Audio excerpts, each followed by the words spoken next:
જય માતાજી મિત્રો, કેમ છો? મજામાં છો ને? મજામાં તો હશો.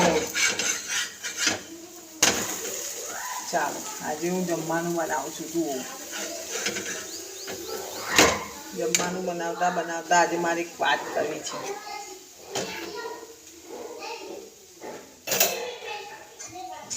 જે રીતે આપણે બીમાર પડીએ છીએ અને દવાખાને જઈએ છીએ, ડૉક્ટર આપણને કહે છે કે આટલા ટાઈમ દવા લેવાની, આટલા ટાઈમ આરામ કરવાનું, આ વસ્તુ નહીં ખાવાનું, આ એમ કરવાનું, આવું કેવું કહે છે તો આપણે એ ડૉક્ટરની સલાહ માનીએ છીએ.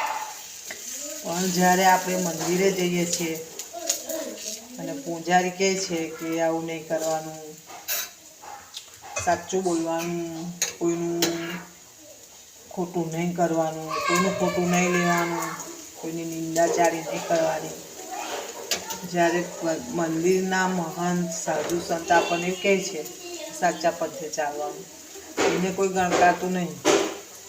અને ડૉક્ટરે કીધું હોય કે આ નહીં કરવાનું, આ નહીં કરવાનું, તો પહેલું એ અજમાવે છે.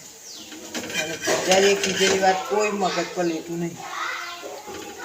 જ્યારે પૈસા વગર મંદિરે જઈને પૂજા પાઠ કરે છે અને ભગવાનને રીઝવે છે અને ભગવાન આપણું સારું કરવા ઈચ્છે છે, તે સારું વગર પૈસે નહીં કરવું.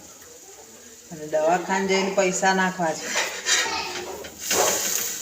આ એક માણસની મગજની વાસ્તવિકતા છે કે વગર પૈસે સારું કરવું છે અને પાછું માનવું નહીં. ડૉક્ટર પાસે જઈને પૈસા નાખવા છે અને ડૉક્ટરની બધી સલાહ માનવા છે. બોલો, એવું છે આજકાલનું. તમને કેવું લાગે છે? હા, મને તો એવું જ લાગે છે. તમને કેવું લાગે છે? આપણા હિન્દુ સમાજમાં કેટલા એવા ધામ છે, તેમાં આપણા ગુજરાતમાં તો વાત જ ના થાય. એટલા તીર્થ છે, એટલા ધામ છે, બધા જ જાય છે, એવું નહીં કે નહીં જતા. પણ મોટા ભાગના લોકો ભગવાન પાસે માગવા જ જાય છે, આપવા નહીં જતા. માગવા જ જાય, માગવા જાય છે ને મળે પણ છે. ભગવાન આપે છે, માતાજી આપે છે, પણ મન્નત લઈને આવે છે તેથી પણ જેવા હોય એવા ને એવા સુધરવાનું નામ નહીં લેતા. કે ચાલ આપણે ભગવાનના તીર્થમાં જઈને આવ્યા છે તો થોડી નિંદાચારી બંધ કરી દઈએ, મારું તારું બંધ કરી દઈએ, લોકોને વિશ્વાસઘાત કરવાનું બંધ કરી દઈએ. એવું તેવું તો કશું નહીં. અને જો આપણે દવાખાને જઈને આવ્યા અને ડૉક્ટરે એવું કીધું હોય કે તમને અમુક બહુ ભારે બીમારી છે તો તમારે આની પર તમારે દવા ખાવી જ પડશે આટલો ટાઈમ. અને એવું કહે છે કે તમારે હવે જીવો તે લગીને દવા ખાવી પડશે તો ખાય છે. અને સત્યના પંથે ચાલવાનું, મંદિરે જઈને આવીને મનોમન ભગવાન કે ગમે તે નહીં લેતા. મનોમન સત્યના પંથે તો બિલકુલ ચાલુ જ નહીં.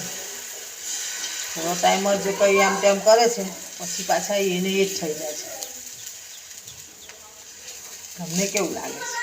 મને તો એવું જ લાગે છે કે ભગવાન આજનો ઇન્સાન ભગવાન કરતાં ડૉક્ટરને વધારે મહત્ત્વ આપે છે, માતા મહાદેવને ઓછું મહત્ત્વ આપે છે. એ વાત તો બરાબર છે કે ભગવાન પર ભરોસો રાખવો જોઈએ, ડૉક્ટરનું હોય કરવું જોઈએ.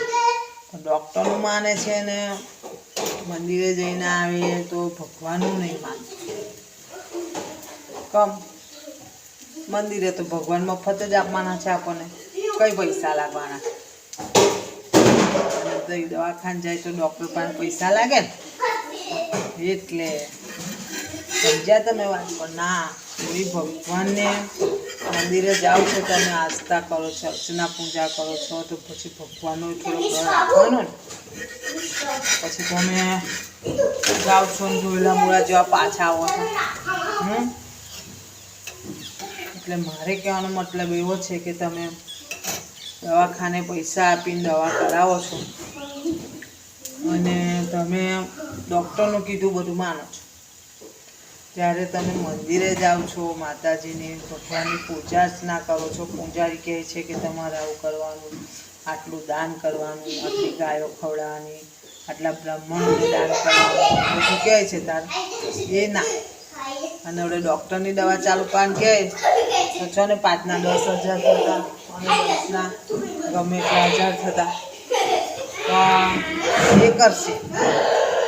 તમને મારી કેવી લાગી કમેન્ટ કરીને જણાવજો.